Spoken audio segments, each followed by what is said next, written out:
Bonjour, je suis très heureux de vous retrouver pour une nouvelle interview. Aujourd'hui, nous allons découvrir la santé humaniste. Annie Guillermin a eu la gentillesse d'accepter mon invitation pour nous en parler. Annie Guillermin, bonjour. Bonjour. Alors la première question, évidemment, c'est qu'est-ce que la santé humaniste? Qu'est-ce que la santé humaniste? C'est un accompagnement énergétique des personnes qui vont pas bien, soit moralement, soit physiquement. C'est un autre chemin que la médecine classique qui s'inspire de la médecine chinoise et de la médecine ayurvédique. D'accord. En fait, au lieu d'attendre la solution de l'extérieur, on va la chercher à l'intérieur de soi. Parce qu'on ne vit qu'avec 2% de ses ressources et on a 98% de ses ressources dans notre boîte à outils. D'accord. Et comment vous arrivez à détecter la boîte à outils? Alors, j'utilise plusieurs outils. D'abord, j'invite la personne à venir me voir avec une demande précise. Alors, si c'est la confiance en soi, c'est vrai que la confiance en soi, c'est un vaste programme. On va dire dans quelles circonstances, à quel moment, avec quelle personne. On va préciser davantage.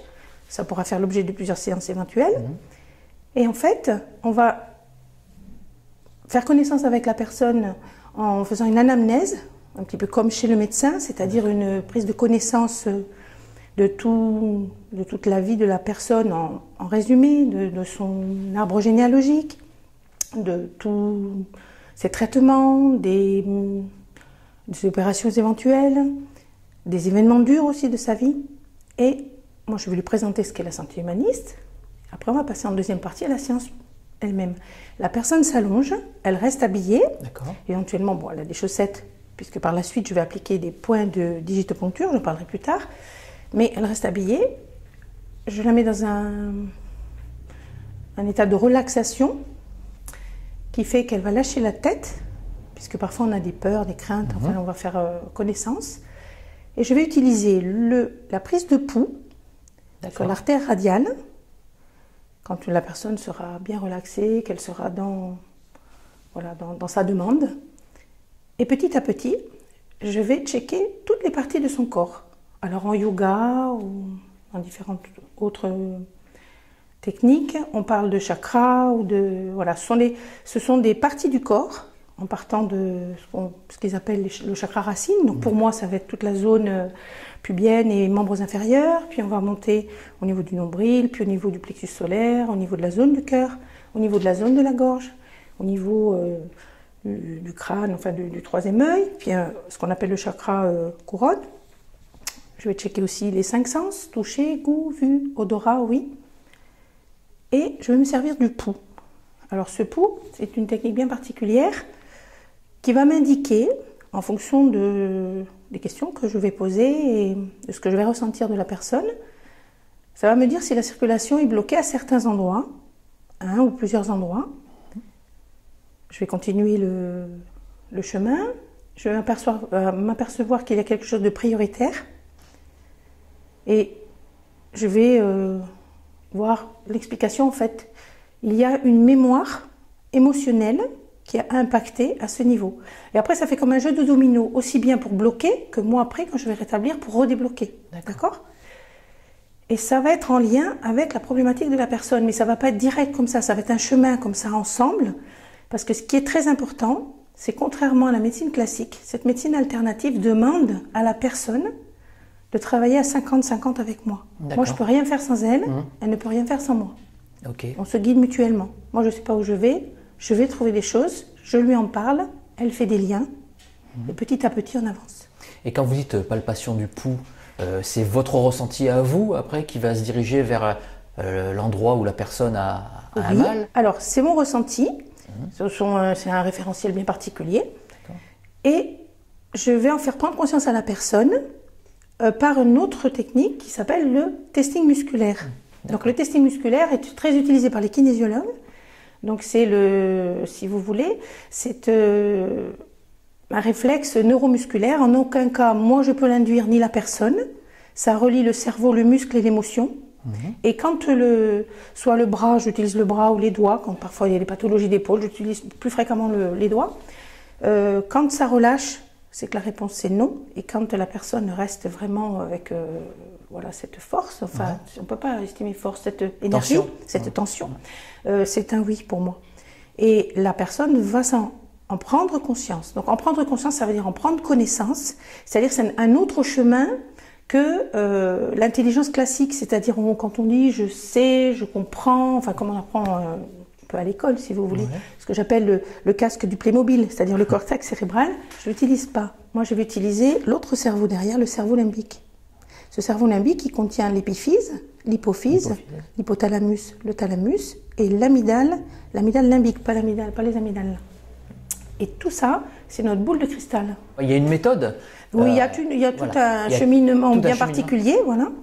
Et la personne, en fait, l'une et l'autre, on va avancer comme ça. Et ces blocages énergétiques, en fait, correspondent à, ça correspond à une zone particulière, ça correspond petit à petit à, finalement, à faire disjoncter un système vital. Parce qu'on digère, on est stressé, on est en pleine forme, on se défend contre les microbes, tout circule bien ou non, enfin voilà, on digère, enfin on élimine. Donc tout ça, ça met en route différents organes et on continue toujours ce cheminement et on s'aperçoit en fait qu'il y a une fonction prédominante qui disjoncte, qui correspond à des organes. Et ces organes portent la mémoire du vécu émotionnel d'autres personnes que cette consultante, en fait, que ce consultant ou cette consultante. D'accord. Les personnes, vous les mettez en état proche de l'hypnose pour qu'elles arrivent à se relâcher comme ça? Alors, c'est pas de l'hypnose, mais c'est vrai qu'il y a des personnes qui se relâchent plus facilement que d'autres. Les personnes qui ont énormément de peur ou qui sont énormément dans le mental, ou parfois des personnes qui sont sous traitement, par exemple, parce qu'ils ont fait d'énormes dépressions, qui sont sous certains médicaments qui les calment beaucoup, vont moins ressentir. Mais il n'y a pas de souci parce que moi je peux faire un travail physique. Parce qu'en général, elles manquent de vitalité, ces personnes. Hein, ou elles sont encore stressées malgré le traitement ou autre, enfin, pour X raisons. Donc on peut agir au niveau physique.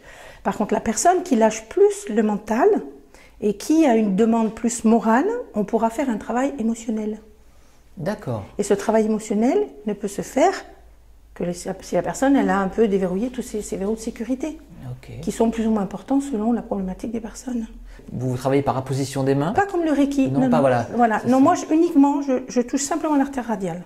Ah, uniquement ça, et vous arrivez à voir, à détecter tout ce qui ne va pas? Voilà. Et après, c'est l'écoute active, c'est-à-dire ce qu'elle me dit, ce que je lui dis, les temps de pause et la façon dont ça se déroule. Et c'est un magnifique partage. Mais expliquez-moi, c'est par rapport au rythme cardiaque, c'est par rapport à la force de la pulsation? Voilà, alors la pulsation, ce qui va se passer, c'est que quand il y a, on va dire, une base, qui est ce que j'appelle le pouls neutre, c'est la façon dont le pouls de la personne bat. Il y a des personnes qui vont avoir un pouls très lent parce qu'ils sont sportifs ou qui sont sous médicaments pour ralentir le pouls, par exemple, parce qu'ils ont de la tension ou des choses comme ça. Et puis des personnes qui pepsent, qui pulsent beaucoup. Donc ça va être ma référence. Quand le pouls va accélérer ou rester le même, pour moi c'est un oui. Quand le pouls va décélérer ou devenir inaudible, c'est-à-dire vous posez des questions? Un non. Vous posez des questions? Alors oui, je pose des questions. Ah, tout au long du traitement, vous posez des questions? Enfin, tout au long de l'examen, de la séance. D'accord. Voilà. Et en fait, c'est parce que je check le corps comme ça et je parle. Et puis après, je vais aller regarder les 5 sens. C'est un petit peu du morse, quoi, le pouls. Alors, pour vous, c'est du morse, alors, ou de l'inconnu, je ne sais pas. Pour nous, c'est bien précis, en fait, ça a un sens. Et on aide la personne à trouver le sens à sa maladie. Le mal a dit. J'avais déjà entendu ça. En fait, l'image que je pourrais voir, c'est au lieu de regarder dans le puits, on est dans le puits et on regarde... là-haut. La vision n'est pas la même. Vous voyez, il y a une vision un peu conique de l'entonnoir et moi je préfère regarder la vision dans l'autre sens. Vous changez l'angle. Oui, il est nettement plus large. Et la personne, si elle n'y croit pas, bon déjà elle vient chez vous, donc a priori elle a des bonnes dispositions. Ou alors ça l'interpelle. Elle va déjà faire une première séance pour se rendre compte. Mais si au fond d'elle-même elle n'y croit pas, est-ce qu'elle pourra être aussi réceptive? Toutes les personnes vont pouvoir recevoir quelque chose et partager quelque chose. Après, ce qu'on va trouver, elles seront aptes ou pas, au moment où on se voit, à le recevoir. Si une personne, finalement, va à l'intérieur d'elle et découvre quelque chose d'important, peut-être qu'elle est apte à entendre ce que je lui dis, peut-être que non. Mais elle l'a entendu quand même. Alors, elle l'entend, elle l'accepte ou elle l'accepte pas. Ou, en fait, il va y avoir un chemin Donc, soit finalement ça l'interpelle, mais elle va finir par lâcher, on va continuer la séance. En aucun cas, je vais aller au-delà de sa demande. Si elle n'est pas prête, je le respecte. Hein. Voilà. Mais ça va mûrir de toute façon, puisqu'on laisse 4 semaines entre 2 séances. D'accord. Combien il faut de séances pour réussir à résoudre un problème enfin... Je ne peux pas vous donner de nombre de séances. Il y a des personnes, voilà, il y a des personnes, ça va aller plus ou moins vite. Il en faut quelques-unes. Mais ça va être en fonction du besoin de la personne. De toute façon, à chaque séance, il y a un résultat. D'accord. D'accord ? Il y a un bien-être, il y a un allègement. Je donnerai l'image d'un énorme sac à dos quand on vient me voir et on repart avec un sac à dos nettement plus léger. Ah. Donc quand vous avez quelqu'un qui est tout pressé, qui a mal au ventre, qui boite du genou, qui est tout le temps en train de gamberger, qui ne dort pas bien, enfin, X raisons, qui a l'alarme à l'œil trop facilement, enfin, bon, il y a un résultat. D'accord ? Parce qu'en fait, on essaie de trouver le sens à sa maladie. Et on est acteur. On n'est plus en train de dire « j'ai mal là, tu me donnes quelque chose, voilà, j'ai pas le moral, tu me donnes quelque chose. Non, non, on va comprendre pourquoi, et à ce moment-là, c'est nous qui tenons les rênes. Est-ce que c'est vous ou c'est le patient qui va trouver le sens à sa maladie? Le patient. En aucun cas, il y a de l'emprise de pouvoir. Hein. D'accord. Voilà, ça, c'est extrêmement important. Je ne suis pas un gourou, je n'impose pas les mains, je ne suis pas Jésus non plus. C'est important de le dire, ça. Je le redis, je persiste et signe. J'ai beaucoup d'énergie, j'ai de l'empathie, c'est-à-dire que de la compassion, j'écoute et je reçois. Je n'utilise pas ces informations mauvais escient, c'est un partage avec la personne et ça reste là. Moi, je suis ancien pharmacien nutritionniste, orthopédiste, donc j'ai mon éthique professionnelle. J'ai le respect de ce que le médecin ou le spécialiste a dit à la personne ou a donné comme traitement. Dans aucun cas, on arrête quoi que ce soit, on arrête une chimio, on arrête un traitement. Par contre, quand la personne va aller mieux, elle va retourner voir son médecin, elle va refaire ses analyses. Hein. S'il y a un mieux, il y a peut-être des choses qui vont être supprimées ou allégées. Ça. Et quel rapport vous avez avec la médecine traditionnelle? Bien, bonne. Moi, je suis bien dans mes baskets. J'ai 35 ans d'expérience. Et puis, c'est un partenariat, en fait.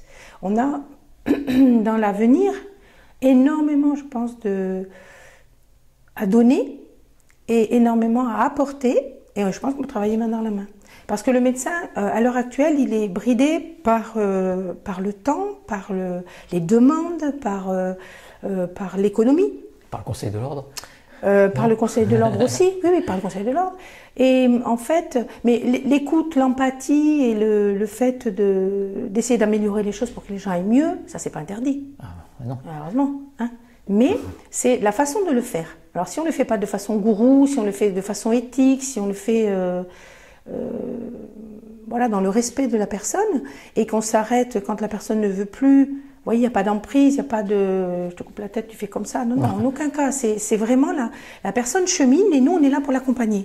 Des médecins qui travaillent avec vous aussi ou... Alors, pas pour l'instant, pas encore, puisque moi je suis nouvellement installée que depuis septembre, et qu'en Corse je suis la seule pour l'instant. Ça va venir de plus en plus, puisque déjà Martine Savez à l'origine de cet accompagnement est médecin homéopathe, que de plus en plus de sages-femmes, puisqu'il y a aussi un travail sur la périnatalité de sages-femmes, se tournent vers la santé humaniste pour avoir un outil supplémentaire, pour mieux accueillir le futur bébé et mieux préparer la naissance avec le papa et la maman et le futur bébé. Pour les infirmières qui parfois sont déroutées parce qu'on arrive en butée aussi, parce qu'il y a des personnes qui sont en fin de vie, parce qu'elles se sentent impuissantes, parce que voilà. Donc ça, il y a beaucoup d'infirmières qui rejoignent la santé humaniste. Pour les personnes en fin de vie, qu'est-ce que ça peut leur Alors apporter? pour les personnes en fin de vie, alors non pas, on va pas les guérir, on est d'accord. Par contre, je dirais qu'on guérit leur âme.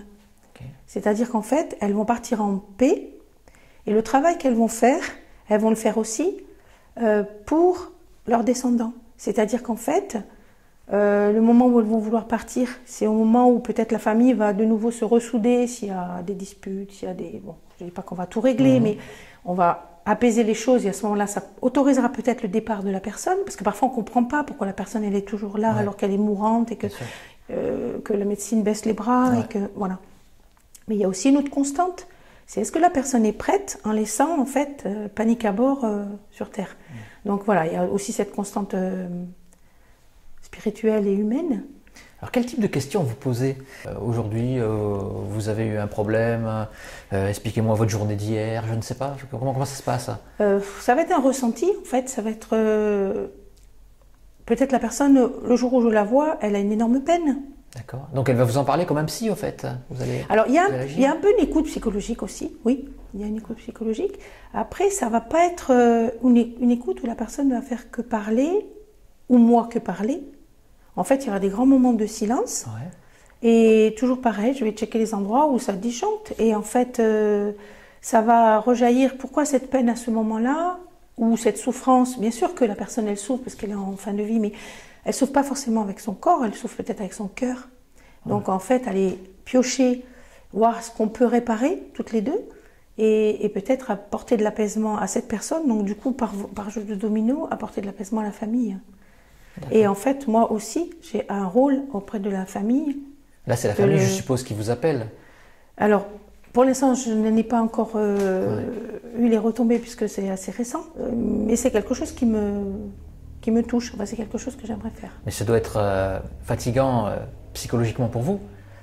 Alors, épuisant même. Enfin, moi, je sais que pour moi, ça serait très très dur. Moi, je pense qu'il y a tellement d'amour à donner que ça ne me dérange pas. Et que j'en ai en cargaison, ça ne me dérange pas.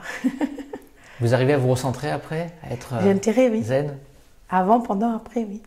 Vous faites quoi? De la méditation, du sport? Le sport, j'ai un peu calmé le jeu. Ouais. Bon, parce que je suis déjà tonique naturellement. Ouais. Donc ça va être plutôt des choses plus relaxes. Combien de rendez-vous par jour vous pouvez avoir? Est-ce que vous pouvez en faire 5, 6 ou 7, 8, une dizaine à la suite sans être épuisé? Parce que vous prenez, vous donnez de votre personne. Bon, je pense qu'à partir du moment où j'ai envie de prendre mon temps et d'accueillir bien la personne et que c'est quelque chose qui est quand même relativement nouveau pour moi par rapport à Martine qui l'a déjà exercé depuis de nombreuses années, pour moi je pense que 4 ou 5 personnes par jour, c'est déjà très très bien.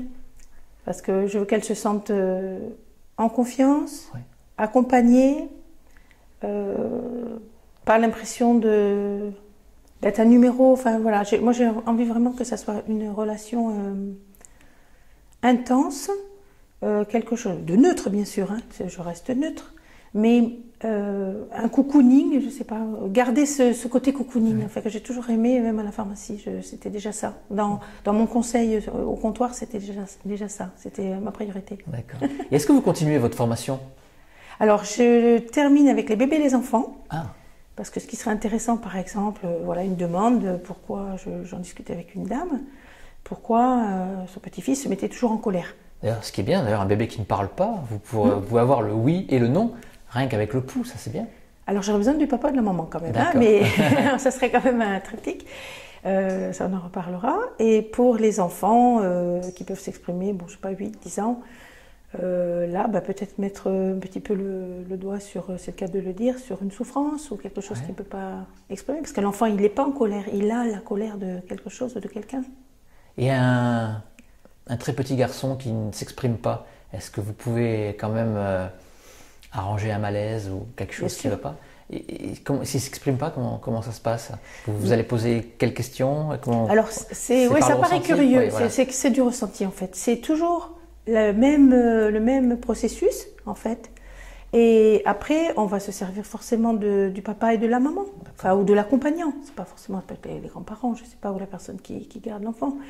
Moi je vais aller plus loin encore, et les animaux, c'est possible alors? Avec les animaux aussi, oui. Ça alors? Ouais. C'est magique? C'est l'âme agit, ouais. La magie, c'est très bien ça. Je préfère. Parce que magique, ça fait un peu baguette magique et je ne voudrais pas galvauder l'accompagnement. Okay. Parce que j'y crois vraiment très très fort. Ah oui, bien sûr. Ouais. Dans un accompagnement prénatal, comment ça se passe? Quelle est la différence avec les soins d'une personne qui a un problème psychologique? Là, aujourd'hui, je ne le fais pas, la périnatalité, mais ça ne peut être qu'un plus par rapport à, par exemple, le suivi. En aucun cas, on empiète sur le suivi gynécologique, on est d'accord. Ça, j'ai bien compris. Ça, c'est simplement par rapport à des inquiétudes d'un parent ou des deux parents, ou peut-être aussi pour comprendre certaines choses, pour comprendre aussi, pas forcément dans la grossesse, mais peut-être aussi dans l'infertilité. Ah, d'accord. D'accord. Pourquoi il y a un blocage? Ça, c'est quelque chose qui peut être énorme, ça, comme apport. Et vous arrivez à trouver des réponses? Oui. Oui. Enfin, la personne arrive à Alors, trouver sa réponse. je ne suis pas gourou, je ne vais pas dire bien sûr. à tous les coups, voilà, 100%. Mais il y a énormément de solutions pour que ça se débloque. Oui. Ça a l'air impressionnant. Ouais. Il y a un énorme rôle préventif aussi. Oui, allez-y, parce qu'en fait, souvent, on va voir le médecin quand c'est la cata, aux analyses, je sais pas, l'IRM, l'écho, voilà. C'est comme l'iceberg, bam, on voit un bout, mais en fait, c'est déjà installé. C'est ce que j'appelle la maladie organique, c'est-à-dire ça a déjà touché l'organe. Mais bien avant, il y avait des signaux. Et puis les personnes ne font pas attention à ces signaux. Donc, c'est ce qu'on appelle les maladies fonctionnelles. J'ai mal au ventre, je commence à avoir, je sais pas, problème de petits vertiges, enfin voilà, des signes, des signaux comme ça. Si on part du principe qu'on est responsable de soi, que toutes nos ressources, on les a en soi, et qu'en fait, le corps nous envoie des messages, il nous en envoie un petit, peu importe l'âge. On a mal au genou, on a un hallux valgus, on a, je sais pas, commence à porter les lunettes, on commence à pas bien entendre, on commence à perdre les cheveux, on a tout le temps des torticolis. Voilà, on a un message. Et chaque fois, les messages ils grossissent, ils s'intensifient, et il y en a de plus en plus. Parce qu'en fait, la personne n'est pas à l'écoute. D'accord. Mais si on est bien à l'écoute bien avant, en fait, on comprend qu'à chaque fois qu'on impacte une émotion, en fait, nos cellules, elles disjonctent. En fait, on a le mental, le physique et l'émotion, et au milieu, on a l'énergie. Donc, on est d'accord que si le mental va, souvent, le physique, on dit, bon, ça va. Et puis les émotions, si elles sont positives, tout baigne, on a de l'énergie. Si inversement, on commence à... Si non, ça va pas, on a le petit hamster qui commence à pédaler dans la cage, là, ce que j'appelle. Ou alors, physiquement, on est complètement épuisé pour X raisons. Peut-être qu'autour de nous, on a des personnes qui sont un peu polluantes, on va dire, usantes.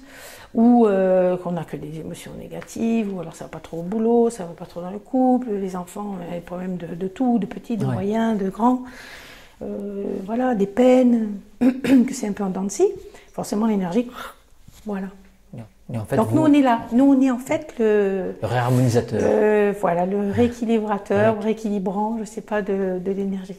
Une fois qu'on a fait des liens, que la personne a vu sa problématique, moi, j'ai trouvé des dysfonctionnements, mais il faut que je remette à l'équerre. Donc, je vais utiliser la médecine chinoise en utilisant, j'en ai pas parlé, de la digitoponcture. Ah, la digitoponcture. Allons-y. Digitoponcture, je vais en fait utiliser des points bien précis sur des méridiens. Donc, du rein, du foie, de la vésicule biliaire, de X méridiens.